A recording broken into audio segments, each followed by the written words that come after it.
ఫైల్లో మీ సిగ్నేచర్స్ కావాలి.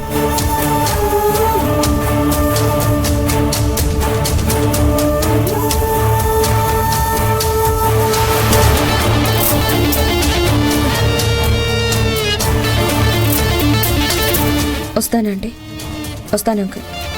మిత్ర, వెళ్ళిపోతున్నావేంటి? కంపెనీలో చాలా వర్క్ ఉందండి, వెళ్ళొస్తాను.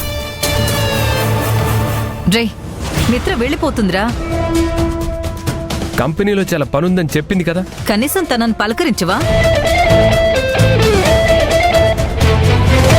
మేం కంపెనీలో మాట్లాడుకుంటూనే ఉంటాం కదా. అవి బిజినెస్ కి సంబంధించిన విషయాలు. మరి ఇంకేం మాట్లాడుకోవాలి? లైఫ్ గురించిరా.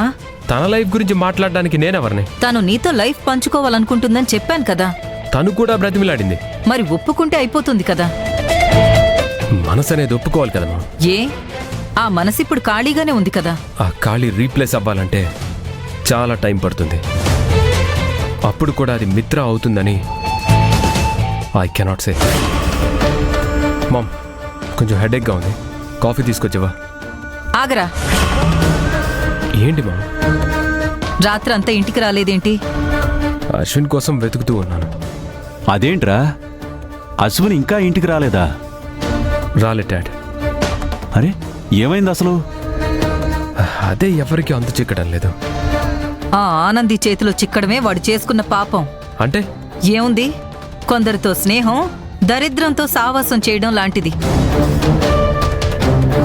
నువ్వు బయటపడ్డావు, పాపం అశ్విన్ ఇరుక్కుపోయాడు. మామ్, నాకు ఒకటి అర్థమైంది. ఏంటి? నాకు పెళ్లి కావట్లేదని నువ్వు బాధపడుతున్నావు కదా. అవునరా, అది నీ వల్లే. నా వల్ల? నేనేం చేశాన్రా? నువ్వింకొకళ్ళ మీద పడి ఇలా ఏడుస్తుంటే నీ కొడుకుని, అరే నాకు మాత్రం మంచి ఎలా జరుగుతుంది? రేయ్, ఒరే ఆగరా.